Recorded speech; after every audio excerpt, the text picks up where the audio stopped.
Today, we're talking gut health on babybrunch.co.za. We found the coolest mom. She's a runner, she's a foodie, but most importantly, her passion started because she found that she had a problem and then went to go and study further. So you have to follow the goodgutguru.com. But more importantly, you should say hi to Megan Lagerwey. When we talk about gut, right? So is gut just your tummy, or does it refer to more than that? What is your gut all about? Yeah, so your gut it's a very integrated system. When we speak about the gut as a whole, it kind of starts in the mouth and ends right at the bottom. That whole system is referred to as the gut. But when we're speaking particularly about gut health, we're talking about the microbiome or ecosystem that lives in your large intestine or your colon. That's primarily what we're referring to when we refer to gut health. A lot of us want our babies to just function, even in the early days. And I'm thinking of my own baby when she was already 7 weeks. We were struggling with making a poop. Is it normal? How do we improve our toddler's gut? So if we want things to just work a little bit, what do we do? So, yeah, this is an interesting question, because I think to understand what to do, you need to understand how the gut works, or what the gut is, the gut microbiome is. So that microbiome that I mentioned, it's made up of a whole ecosystem of microbes. So there's viruses, there's parasites, there's fungi, there's bacteria, and they all live together harmoniously. We shouldn't be scared of these things in our gut.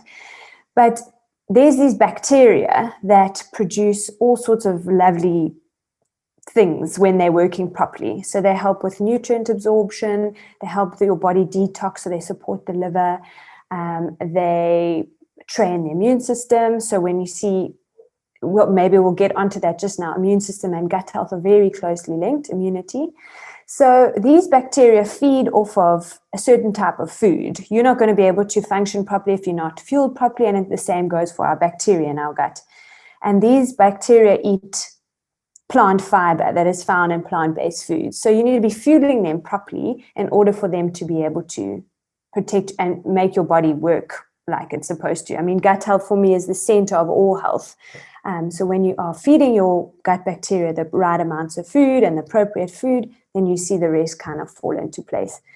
So yeah, and it's quite holistic. For me, diet is an easy place to start, because you can always offer more foods. And when I'm talking plant-based, I mean fruit, veggies, seeds, nuts, everything. Okay. So those are some of the things you can implement. And then when you look at the more holistic things, what is their stress like? Are they anxious about school? And, do they spend a lot of time outside? What is their screen time like? Getting back to the foundation of being in nature. Those practices that come with kind of grounding oneself out in nature, because there's microbes in the soil, and so looking at the holistic child is a good way to improve the gut health. Starting with diet is my first recommendation. We're going to continue this conversation on our podcast. So if you want to know more, we are going to tackle a whole lot of questions with our gut guru. But before we go there, probiotics, just this. I mean, there's so many stories around it. Some people say it's just a placebo. Others say, yes, it's really valuable to take. What's your take on probiotics for children and adults? So yeah, probiotics is also another interesting one. It's very controversial, because, we get different quality probiotics. Who's testing it? Is it gone through the clinical trials?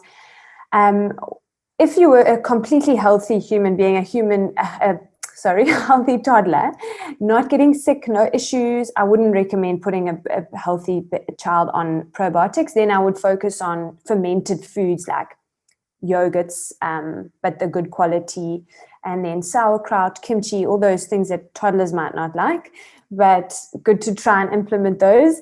And if we look at the history, and there's a lot of antibiotic use, they're always sickly, then we would look at introducing some probiotics. And then quality matters. So you would get a recommendation from your doctor about which would be the best for your specific case. You can't just pick one off the shelf and assume it's going to do what you want it to do.